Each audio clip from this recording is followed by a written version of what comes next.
suis opérateur du RAID, spécialiste au sein du groupe opérationnel de soutien technique, le GOST. Ma spécialité, elle consiste à déployer des matériels technologiques lorsque les situations rencontrées en intervention le permettent, c'est-à-dire des complications, des dangers avérés. Plutôt que d'envoyer directement des humains, on va envoyer des robots pour récolter des informations qui seront nécessaires à la prise de décision de la hiérarchie.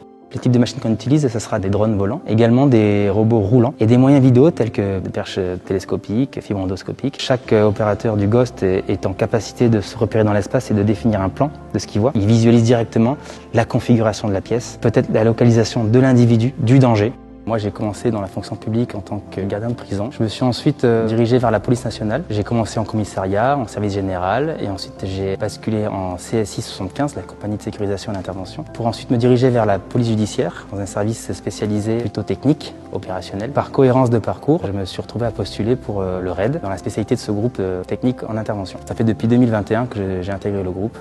Ce qui m'a attiré dans un premier temps, c'est cet esprit d'unité qu'on retrouve en fait. Chaque personne apporte un élément, un regard en fait propre à sa spécialité. Tout ça réuni tire le groupe vers le haut et le rend à toute épreuve en fait finalement. Comme on dit chez nous, lorsque la machine est en marche et que les objectifs sont dressés, impossible de reculer en avance.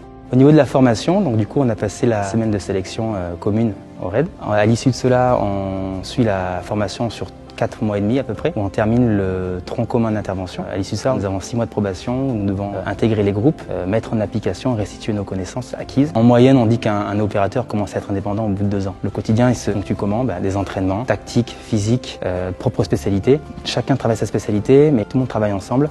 Moi, je me rappellerai, en fait, je termine ma formation initiale en formation de télépilote de drone. Et le jour de l'examen, je me rappellerai toujours, j'ai mon drone en vol et j'ai mon téléphone qui vibre dans ma poche. Et je ne peux pas répondre parce que je suis en plein examen. À l'issue de l'examen, je décroche mon téléphone et en fait, c'est mon supérieur qui me demandait si j'avais réussi. À ceci, je lui réponds oui. Et il me dit, très bien, tu partiras demain à Mayotte. Je me retrouve du jour au lendemain à 8000 km de la métropole à faire du quadrillage tactique avec un drone nouvellement formé. C'est assez marrant parce que dans ce travail, en fait, il faut être prêt à être disponible et s'adapter. C'est un très bon souvenir que je garde et j'en suis fier. Ce qui est spécial, en fait, c'est cet esprit de camaraderie qu'on retrouve dans vraiment toutes les situations difficiles. On est dans des situations critiques où justement on est confronté à des niveaux de tension assez élevés. Et bien, on arrive à garder la tête froide et au final, on arrive à avancer ensemble, calmement, sereinement et à atteindre l'objectif. C'est hors du commun, en fait. Je me dis qu'en fin de compte, je fais partie de ce groupe qui a déjà 40 ans. Ça motive encore plus pour justement soutenir ce groupe et l'amener vers le haut. Ça me rend fier, au final, d'être dans un groupe qui perdure, qui perdurera avec le professionnalisme dont il fait part.